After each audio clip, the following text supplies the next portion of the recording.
Pasok tayo rito sa Lungga. Yun o.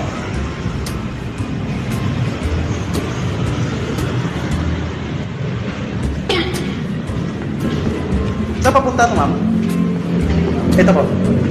Ito mo papasok ko. Hindi kasi ako taga rito eh. Gusto ko lang subukan yung mga ganito. Papunta rin yung sa Momo. Ay, ikot lang. Sige. Adventure. Okay po. Sige, ma'am. Tahimik. Ano masyadong tao. Wow, linis dito ah. Parang kuweba lang. Sa taas dito, mga ano.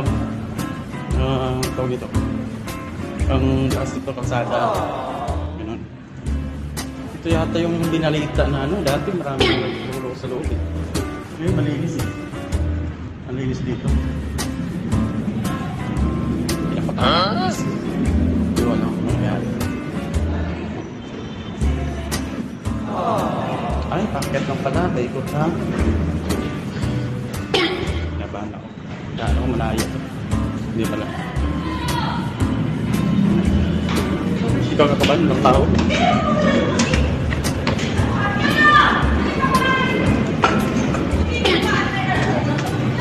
Nagkuhiba dun sa loob.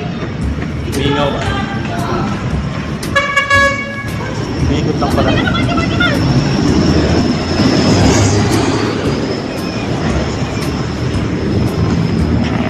Tayo pumasok kanina. Ay, doon. Doon tayo pumasok kanina. Sabi ng mga Tagalog, kung pumunta ka ng Manila, maliligaw ka sa mua. Yan ang maliligaw. Cebuano marami rito. Saka ito, boys.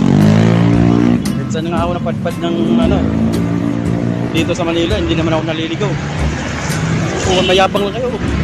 Tagalog na mayabang lang yan. Pero sa totoo lang, sila yung naliligaw.